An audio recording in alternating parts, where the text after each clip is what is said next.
Welcome back, everyone, to the LCS Academy Summer 2021 playoffs. We've got the semifinals between C9 Academy and FlyQuest Academy continuing strong, joined by the Poker Face trio, as we are called here, Magical and Tim. We got to talk a little bit about that game number 2, because now we're tied up 1-1, and a big focus of that game was Johnson from that bottom lane of FlyQuest Academy. Johnson, yeah, I think we've been really impressive for me. Sorry about that. Johnson's been really impressive. I'm just looking at, I was hyping up King and Isles at the very beginning of this day, and Johnson has come into this one, has been dominating in the laning phase with Dreams to really take over. And here you can see how much gold they're able to, not in this play, but just really shortly after this, they get so much gold, they have so much pressure. The kill threat they put onto King and Isles, who drafted into this. They opted for this match of Senna Karma, and still were losing out handedly by Johnson's engagement. Yeah, it's really a matter of King and Isles, I think, both games now wanting to take matchups where they say, we're going to lose gracefully, we're going to focus on winning through the top side of the map, and they're going to focus on, like we saw in that first play there, we're going to focus on attacking NXI's pathing. I think they agree with kind of what we came into this series saying, like, NXI is the driver for FlyQuest, so we're going to attack him. But they haven't given enough respect to what Johnson and Dreams can do in lane. They've said, King and Isles, you guys can manage this, right? You can be in some tough matchups where, in this case, I think Senna Karma just want to clear the waves and shove it out. But FLYA's Thresh is this really powerful kill lane, and Johnson Dreams picked that up, and they ran with it all game long. And that's huge. And it's something you got to think about going into the next game as C9 Academy. But another big focus for us was triple in the mid lane for FlyQuest Academy, Tim. Yeah, speaking of triple, as we see Darshan's triple kill, that looked like it might get the Fiora online enough to make a big difference in this game. But triple, he had a really rough game, I think, in game 1. Obviously getting solo killed and was pretty ineffective. But he came back with this Azir. He had some big team fight ults that really made a good difference and powered through FlyQuest's team fighting. Yeah. I believe this is one fight here where he extends the play at the end of it.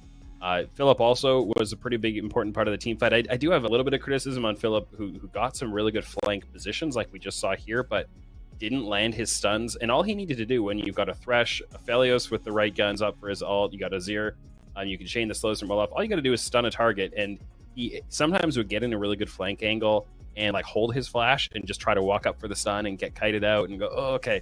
You needed to just like force it, even if you feel like you're flashing to it. Is like just land the stun. You have to land it. But overall, I think FlyQuest team fought well, and triple contributed to that. Johnson carried really well. It was a good performance. And one thing for me that stood out, and I'm gonna throw it straight to you, Magical, is the fact that Fiddlesticks was open, and unfortunately, and. What happened when they didn't? It was open and they didn't pick it. What happened? I mean, they lost the game, so now it's tied up. Exactly. So. That's what I'm saying. It was wide open, Fire. You had all the choices, and you went for Xinjiao. Ooh, meta. Oh no. Well, and you can see why they went with the Xinjiao, because obviously they won game 1 and they picked Xinjiao. So let's go back to it again. Good first pick. But I wasn't too impressed with Fire's performance on it in game 1, and even less impressed with it in game 2. I think he face checked a lot of Thresh hooks. Didn't quite shut down NXI. Like they did shut down NXI a little bit, but I think Fire could have had a bigger impact on these games so far. So shifting up his pick is something they probably want to be looking at right now. That's definitely something you got to focus on going into the next fight, and especially maybe Fiddlesticks would have made the difference in some of those team fights where FlyQuest was looking so stellar. You can't forget about it. So now, go ahead. Then. Just a quick point, like it's not just about the jungle pick, right? I think the entire comp for C9, once we saw it playing out, it didn't flag to me right off the bat, but Senna Karma as the mid lane anchor of a Ryze side lane and a Fiora side lane, like the wave clear there is not quite what I wanted to see. I guess you could do it as long as the side lanes are strong enough, but and the Senna ult does help out with the side laning. So it's not terrible, but I think the compositional identity wasn't the best.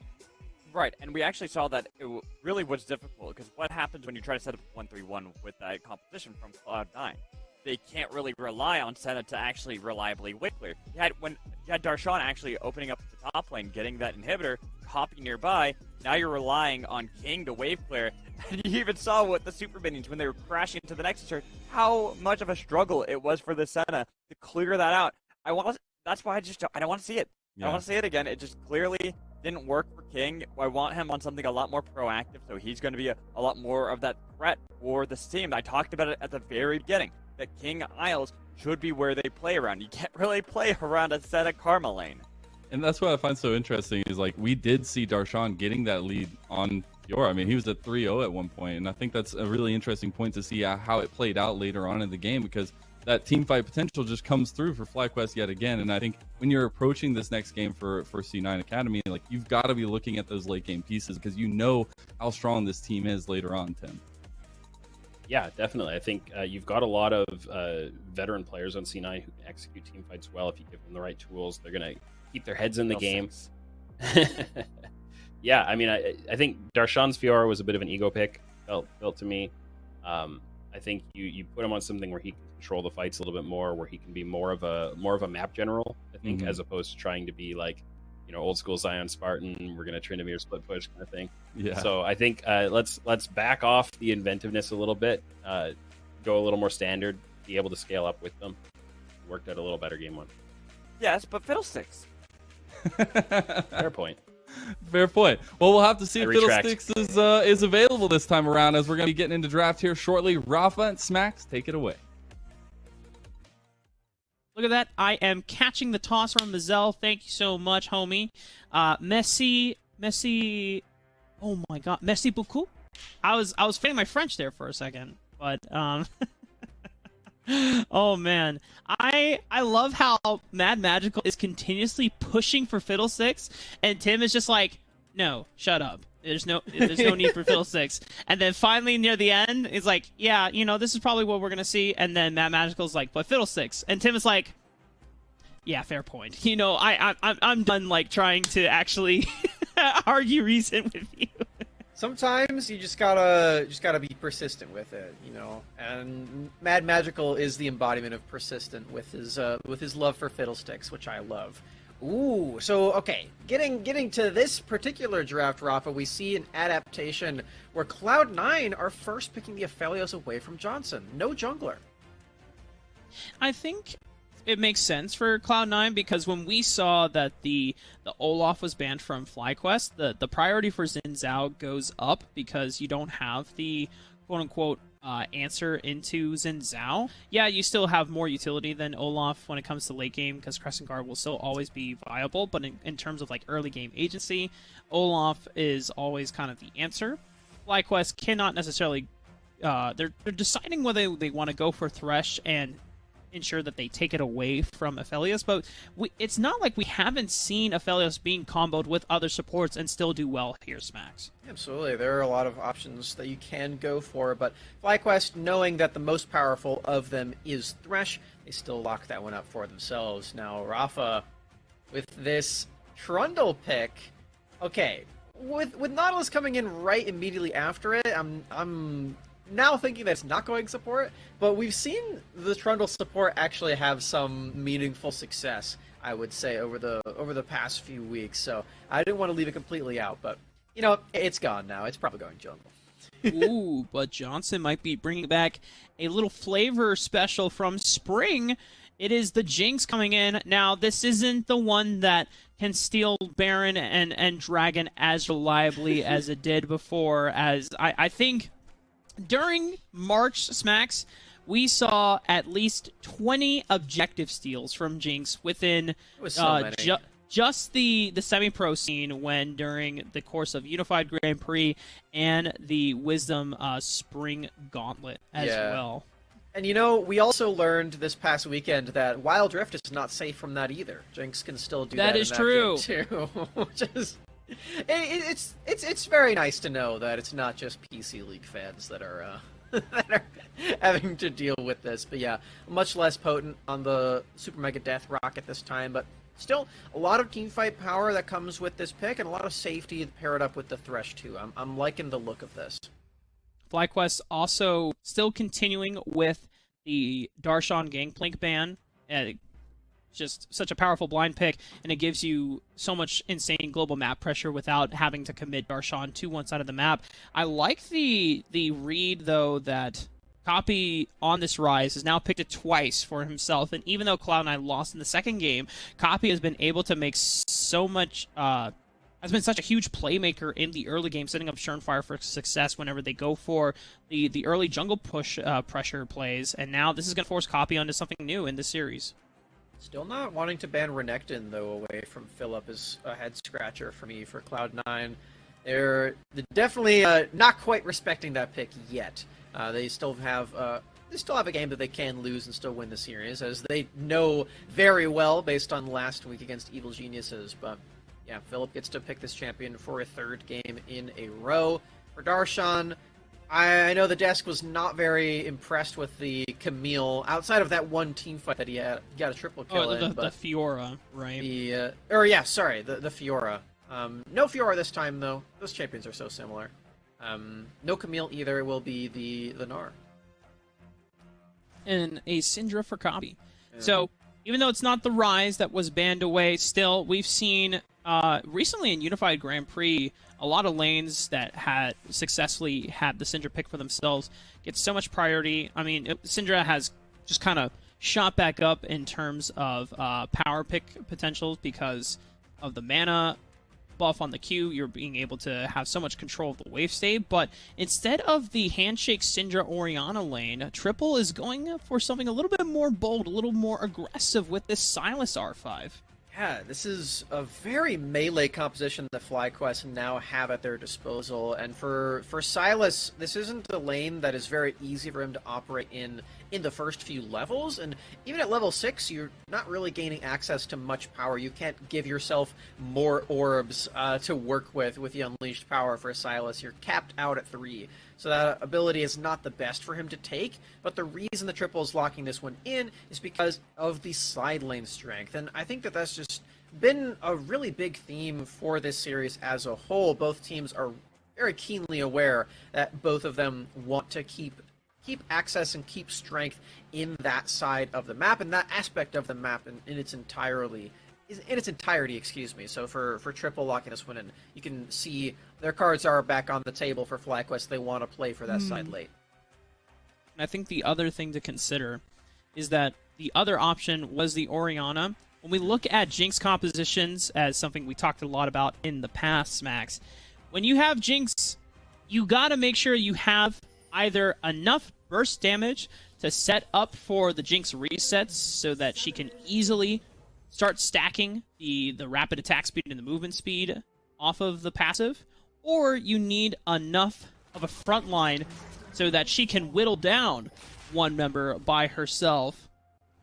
Now, FlyQuest, it is kind of both, because depending on what ultimate you get from Triple, you could get a ton of burst damage down, even if it's not the Shockwave Orianna Jinx combo as we've seen many times before, because you can grab this Death Charge, lock down King for an easy pick, and then that's one guaranteed reset, or you can go for the Gnar ultimate and then just slam everyone against the wall, and that's a super easy follow for Johnson into the Super Mega Death Rocket, and then the resets can start piling in. Apart from Gnar and Depth Charge, the options are rather unorthodox, so Triple's going to have to get creative when the ultimate is available on a very short cooldown later on, but the options are certainly there for this pick, and this is an exciting one, to say the least, with the Conqueror build for Triple, wanting to take these extended fights. We've seen the jungle priority and the jungle clears be very creative in the first 2 games. We just got to watch Surenfire rip apart all of NXI's options last game on the Zhao, but you know what, Rafa? We got to take a break with that. We got to just go back to regular full clearing. We got Trundle, we got Xin Zhao. They're just killing their own camps as of this moment. You know why, Smacks? And this why. is because Surenfire just realized that it is NXI's birthday today, as I did just too. Yes, happy birthday, NXI! Oh, yes, that's great. Well, and for the birthday present, NXI will not get invaded in Game 3 and not be bullied in the jungle. NXI will be able to have a full clear for once. We'll be able to play the game and not get the direst treatment in the jungle. You know, a really nice birthday present for NXI would be winning this series, as they are now. True. They've got that game off of Game 2, and it's a good time to remind everyone that NXI is playing against a former teammate on Cloud9, the former mid-lane jungle duo of 100 Thieves Next in 2020. They went to scouting rounds together, and for NXI, maybe part of that birthday present will be beating his old teammate if they do win this series.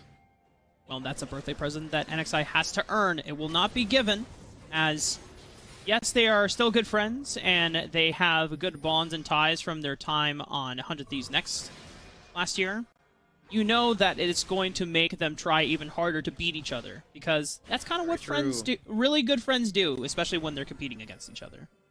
Absolutely, and we've seen that happen many times already in this series, but well, we haven't seen any jungle interactions too much in the first couple of minutes of this game now. 2 minutes after the jungles have been cleared out. Kruggies are still up. So, see if you see the junglers want to make their way over there. Surenfire avoiding the AoE camps like the plague, as Grundle typically does, but will have to do it eventually there as the Raptor camp clear for himself. And I'm curious to know what this Trundle pick is all about when the game goes on, because for Cloud9, they don't really want him to be in a side lane or anything. He's the jungler after all. You want the smite to be accessible, and you don't have many champions that you can easily stop with your pillar either. You can maybe put a thorn in Johnson's side on this Jinx, but there is Dark Passage to think about. For FlyQuest, they don't really have a true tank Yeah, that exactly. you can subjugate and get the most out of Surenfire's ultimate ability. I think at the most, you can turn one of the frontliners into a paperweight, but you're not becoming a full-on tank either. Oh, Darshan. Philip recognizing that, hey, one more auto attack on that third hit passive from Nars W would have been potentially doomsday. Has to burn the flash and is now under heavy fire. Surenfire is nowhere near the top side of the map, though, to go for a crash into a dive. You know, the junglers, they can just keep on farming and go for those, what looks like the Divine Sunderer builds for both of them. Slightly different from Surenfire's Xin Zhao, as I believe both of those games had the Gore Drinker trying to go for teamfight power and healing up. NXI more focused on single target skirmishing. So that we're getting the difference there. Or maybe this is just because he is against Trundle, who he knows is going for the Divine Sunderer. Surenfire still not interacting with anybody, and I still think this is quite strange, because you're not really getting much power out of your ultimate on Trundle, especially because there's no tanks, but just happy to keep killing those camps. Yeah, I mean, we've seen Trundle as kind of an answer to Xin Zhao and just the one-on-one early skirmishing now. Oh, here we go. Philip had just burned Flash and Teleport, so it's going to be really difficult for him to get out of harm's way. It should just be an easy lockdown. First blood for Cloud9. Nicely done. The roam up from Isles, leaving King on his lonesome down there. Knows that he's got some free time as FlyQuest. They do respond with this dragon. I already started it up, but this is a great setup. Just a cookie cutter example of, hey, the top laner's Flash is up. Let's go kill him. Copy actually using the Unleash power to force triple potentially out of lane. Both have teleport, so they're going to be able to recall and come back, as Copy doesn't have enough to threaten lethal onto triple quite soon. They're still sticking around. Copy's still trying to get one more minion wave advantage over triple while he has to get the recall in. Triple not wanting that to happen, staying here.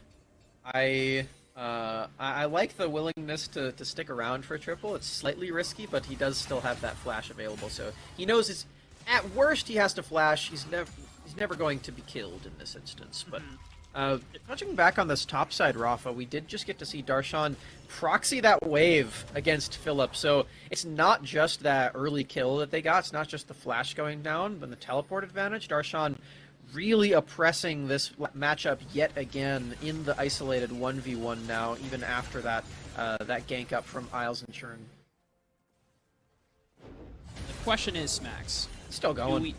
Oh gosh, that's a lot of burst damage. Philip finally pops Dominus, and then Darshan goes right back into range for him, is able to distance himself away from harm. Philip without Dominus now, she'll be burning down in a few more seconds, and Darshan will have the poke and harass advantage. Gonna get a couple more plates. Surefire's already rotated over onto the top side of the map. Subjugate comes out. He has to flash away for Darshan, but Surefire is just an easy pickup. Once again, Cloud9 bringing the pain to the top side in Phillip.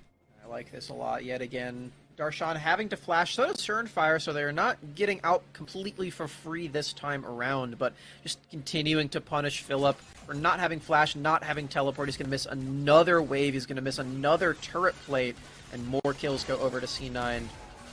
Oh! Whoa! King is forcing the hand on the Johnson.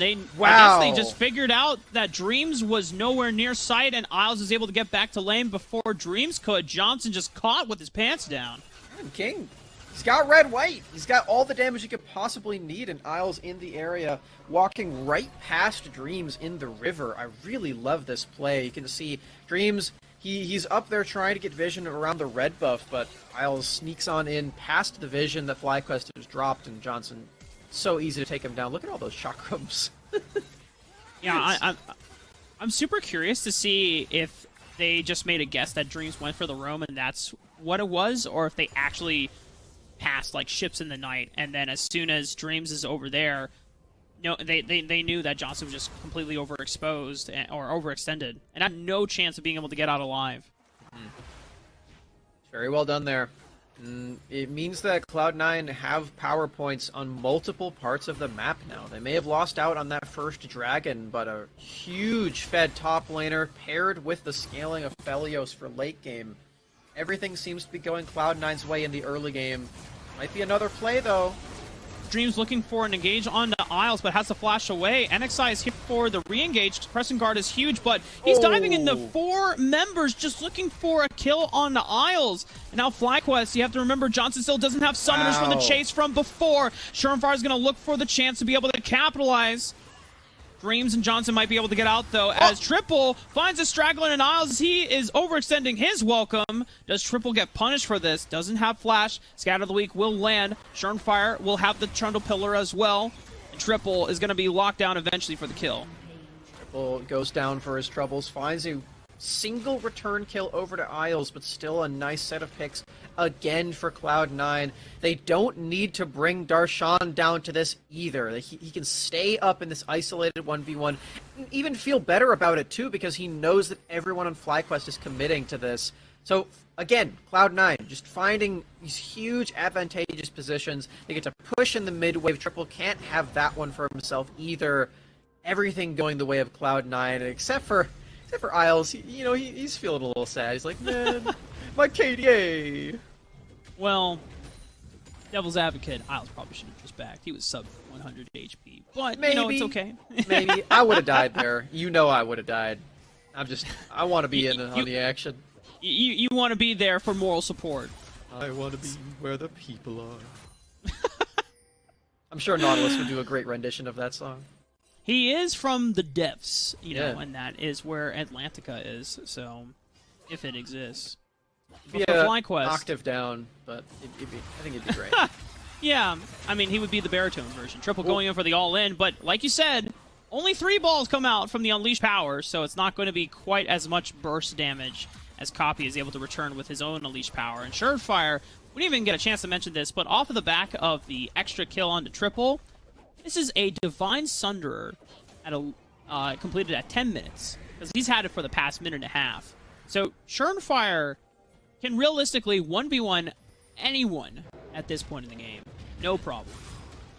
Divine Sunder is so strong.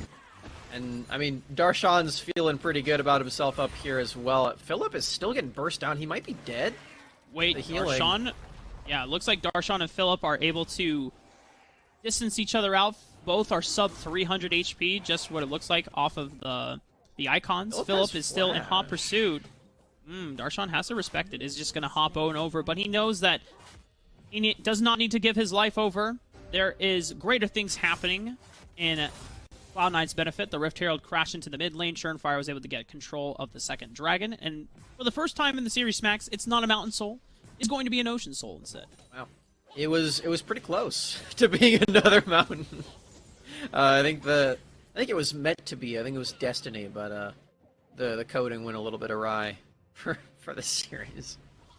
Still a very resilient dragon buff to get. So for the extended fights, of which there have been many, it's still going to be a really big buff to have for either team that gets it.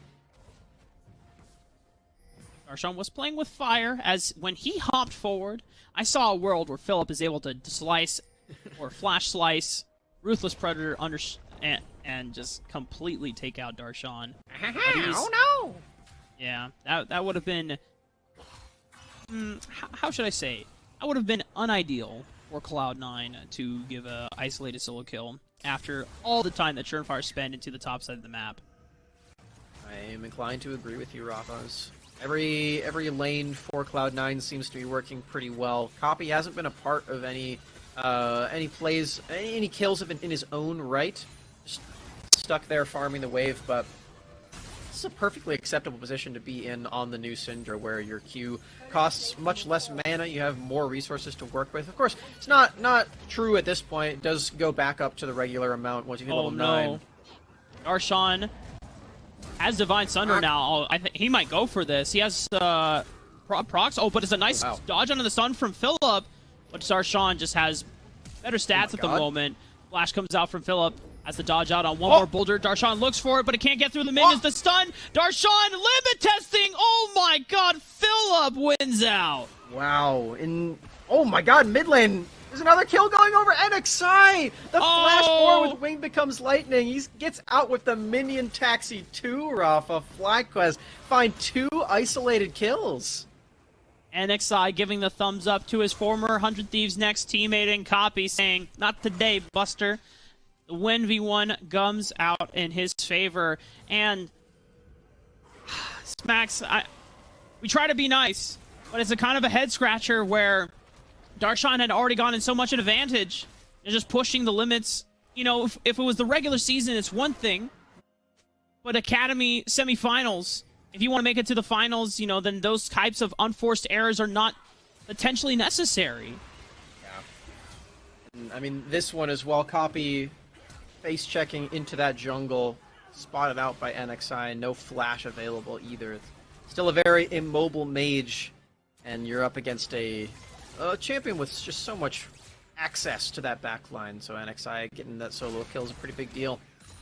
And we mentioned before that Copy hasn't been able to get out of this lane too much. He's been okay just sitting back and farming up, but NXI finding that punish is a really big deal. It just forces Copy to get out of that comfort zone, and you can see now he's just going to bot lane instead in this long lane where it's the most safe place for him to be, because now they're going to be transitioning over to the mid lane for everyone, just trying to get as much power there as possible, but there isn't much of an objective for him to take. He's just going to be farming there.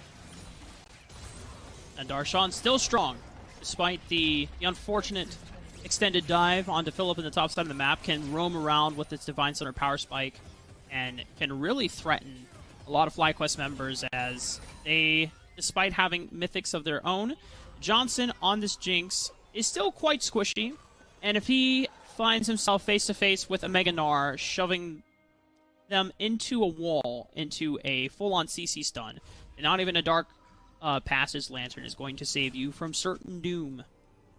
You'd be surprised, Rafa. Dark Passage is pretty OP. Dreams locking This this champion conversation again. I mean, it's just always relevant, you know? It's just never not going to be relevant, I think. I've gotten word that it's even more OP in Wild Rift as he's being released today, so that'll be fun. Gotta try that out later.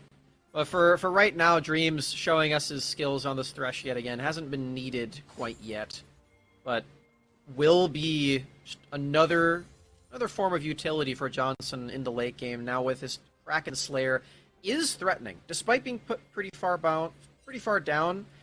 Earlier, did get dropped in that kill in the big fight up there in the bottom lane. He is at a point now where he can contest the damage of an Aphelios. And considering this entire series as a whole so far, this Game 3, yes, there was repeated ganks and visits towards the top side of the map.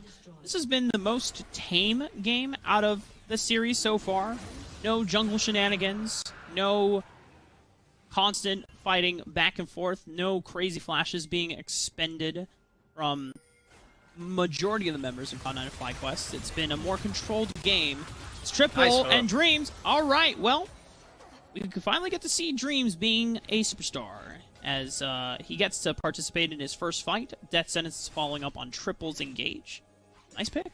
And we're seeing the downside for Cloud9 where they have all this pressure. They do get frozen upon, and they miss out on a lot of resources. We saw it happen up in the top lane for a little bit where Philip was denying many, many minions against Darshan. The same thing was happening in bot lane. Copy forced to go way outside of that safe space for his team, and it's taken down almost immediately. Can't even flash away, just immediately will die. Okay, Meganar unfortunately goes wide from Darshan. King was there ready to support for the play. No play will now occur as it was for the best as Dreams had roamed up in time to potentially answer back. FlyQuest, they're still playing from behind, but I like the way that they're adapting to this. I like the way that they're mitigating the snowball. They're chipping away at it, throwing some rocks in there, making it harder to roll down the hill and become the beautiful snowman that Cloud9 want. If you think about it, their logo does kind of look like a snowman. But I digress.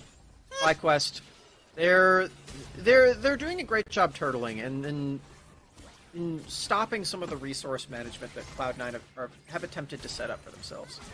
Yeah, considering that a majority of the gold lead is actually on this Trundle, the mid game, this Divine Sunderer, rush was super powerful for skirmishes and 1v1s. But once you get further into team fights, Trundle doesn't have consistently the best access to backliners without flash and just landing a nutty pillar. Because then outside of that, as you've already talked about before, looking at the draft, you have Dark Passage for repositioning. You have Summoner spells as well. And when it's not Johnson, Triple is able to get out thanks to Abscon Abduct. NXI can dash to another champion. He's probably the only one that is, outside of Johnson, the most difficult to escape with because you are requiring another target to be able to dash to. But for Cloud9, they haven't really been able to accelerate the game with this spike as much as they want outside of being able to pick up the next two dragons that spawned recently. Seems like Cloud9 are bleeding kills when it doesn't seem necessary to me. They have this Drake win condition that they can go for. They've already taken 2 of them for themselves, and FlyQuest playing from behind, they're going to have a really tough time actually getting into the pit.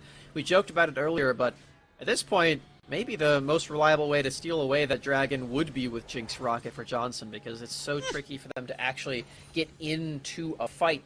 The range disadvantage that they are playing at because of this full melee topside is going to be huge. And when you look at the very bulky front line that Cloud9's put together, it's a locket for the Nautilus, so shielding's there for everyone, the durability is there for him as well. You have a Wit's End, so Triple is not going to be able to 1v1 Darshan anytime soon. It's 50 magic resistance you have to work with. And even for Surenfire, too, he does have this Divine Sunder, so that item is much more focused on the damage, but he's looking to finish up that Sterex, and it will be online any minute now. Considering that King is also going for a more defensive AoE team fighting build in Shield Bow and Renan's Hurricane, it's not quite the punch as Gale Force Collector or even Shield Bow Collector, but your goal as Aphelios is not necessarily to try and one-shot members of the front line. You just have to outlast them. Yeah. As long as you're able to... Yeah. I like the heads-up awareness to go for this item, too, because it's an item that is very situationally good.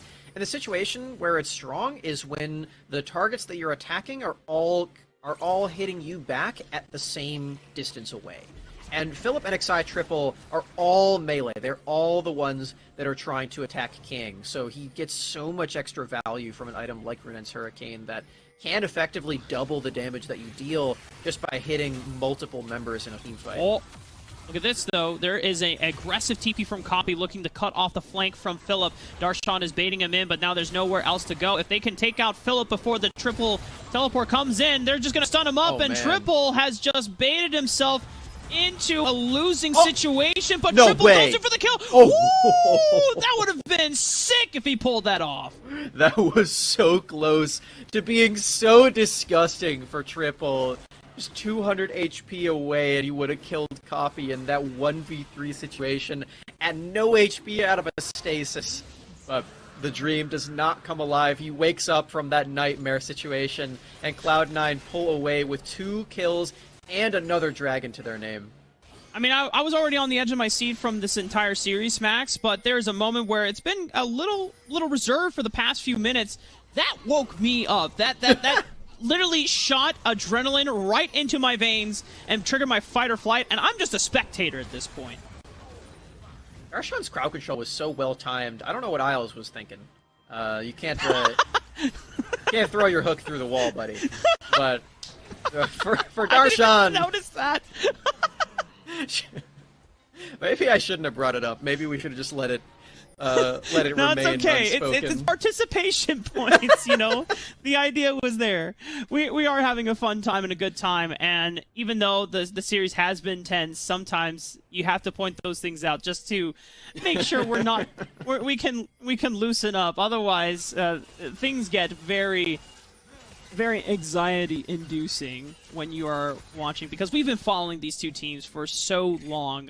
Even we were not technically on the Academy broadcast during the spring smacks. We've been following so many players on both teams, and mainly NXI and Copy, as they came from the 100 Thieves Next program that we were heavily involved in watching through the amateur broadcast and the amateur scene for so long. And now when you get to see these two players square off against each other, you can't really root for one or the other, because you want both to do well. And so at the end of the day, you're just hoping that the series just delivers on getting the best performance out of every single member on the Rift. It's a tie, Rafa. Neither team wins, or both of them No, do, that can't depending work.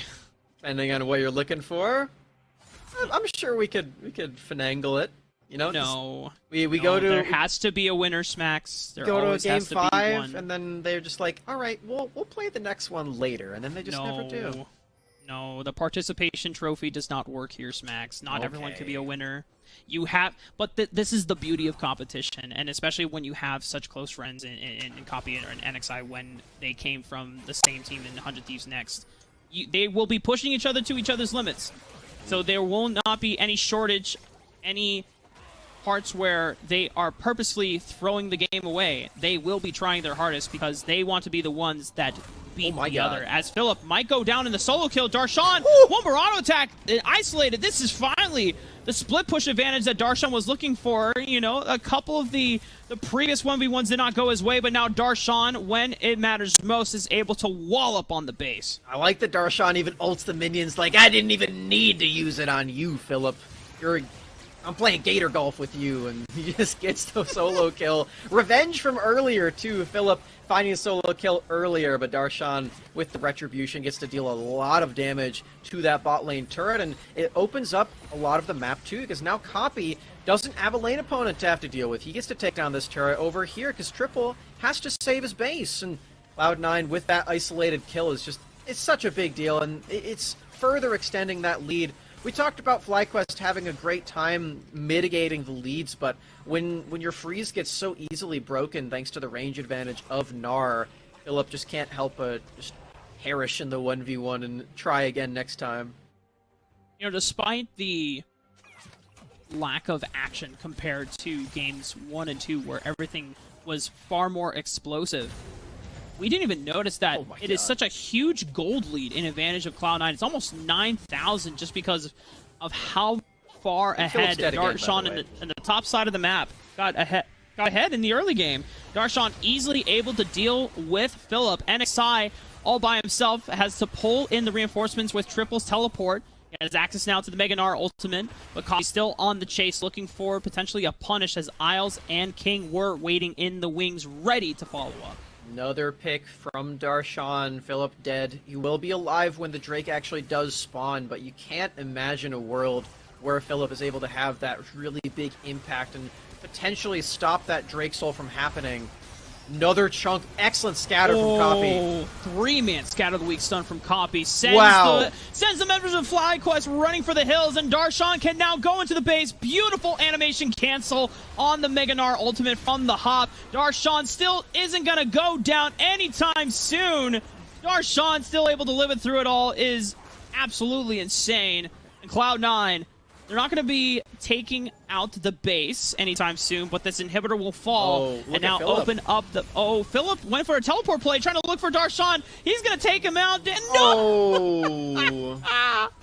Oh, Philip, it's a valiant attempt, but you can't take down Mr. President that easily. No, you can't. This build is so resilient, too, with Asterix and the magic resistance and the armor, everything, and even healing is online, and that's only going to get stronger now that Surenfire is taking out the Ocean Dragon. But Rafa, look at what Darshan does. Somebody gave his Gnar the Assassin emblem from TFT, because he's just diving into the backline as soon as this fight starts. Dude, look at how much damage the Mini Gnar is doing just on auto attacks. Base from Divine Sunderer and Wit's End. The on-hit damage combined with obviously the damage you get from the 3-hit passive as well is kind of nasty. He's so bulky, too, thanks to those resistances I was mentioning. And the heal, so clutch from King. The thumbs up, he's like, thanks. Thanks, my servant. You saved me. And then this is the part where King is like, get down, Mr. President! Run! Shout out to King. Great stuff. He is a king. Yeah. He is, A king protecting a fellow king in the Mr. President. Baron has been secured. Ocean Soul as well secured. 11,000 gold lead smacks. We're not going to sugarcoat it. This is the eventual ends of a Cloud9 victory against FlyQuest. There would have to be a series of miracle throws and miracle picks from FlyQuest if Cloud9 were to lose this game. But this is their game to eventually push and win. It just depends on when. Might be now, as the Baron wave is here and in full force for Cloud9. They've got this turret already at half HP. The King Aphelios using the Crescendum range. Oh, wait. Nice death charge into the... Oh, my God. There's so much CC from the Isles. He's able to keep Johnson back. A death sentence lands onto Darshan. But you said it before, Smacks. He's just way too bulky. Johnson just can't cut through him. Wall comes out. Oh, my God. The base damage is just disgusting. And he even gives a little spam, taunt, and dance. Cloud9 with this victory will move on to match point as we head for Game 4. You know, Rafa, with this one ending at 30 minutes, these games are getting faster and faster, and more confidence is coming out of specifically Cloud9. This is the third game in a row where they have sent one member of FlyQuest to the Shadow Realm immediately. They just point out, you are our target. We will be killing you. And this time, unfortunately, it's Philip. He goes down into the grinder yet again, and there's no escape from that. Man, that's definitely one way to put it there, Smacks. But you're absolutely right. Philip, unfortunately, was the chosen target to be sentenced to severe pain and no resources for the early game. And considering that Philip in the previous series, or in previous games in this series, was subjected to this type of attention and was still able to find advantages in the mid-game, has been something remarkable. This time around, when Darshan is on the Gnar, he has the range advantage, and he's nowhere as squishy as Lucian, so you can't go for a surprise flash engage and 100-0 him, then it is much harder in Philip's situation. And it goes to show why the Gnar was one of the bans that you saw from FlyQuest in the earlier drafts, as it's a lot harder to punish a Gnar once he gets ahead versus a Lucian. Absolutely is, and it's even more difficult to do when your whole team is very melee, and when you can't dive in as these champions, you know, the Xin Zhao, the Sylas, the Renekton, then you really just can't use your strengths of your champions to great success, and that matters for those three champions, but it also matters for the Jinx of Johnson, because like we were saying, he really does need that bulky front line and that burst damage to get excited and pop off in the team fights, but you can't do that when they're falling super far behind. So where in another situation, you may see another team try to attack Johnson because he is that late game carry, and he's the one who's going to be dealing the damage later. Cloud9 knows, wisely so, that it takes a lot to actually push Johnson up and become the big carry that he needs to be. He's at the top of the cheerleader pyramid, and instead of trying to jump up and attack him, going past things like the Thresh and the Silas and the Xin Zhao, just sweep the leg. That's right. You don't need to attack the apex of the pyramid. You just go for the foundation, and the rest will come crumbling down. It's just like Jenga. It's that simple.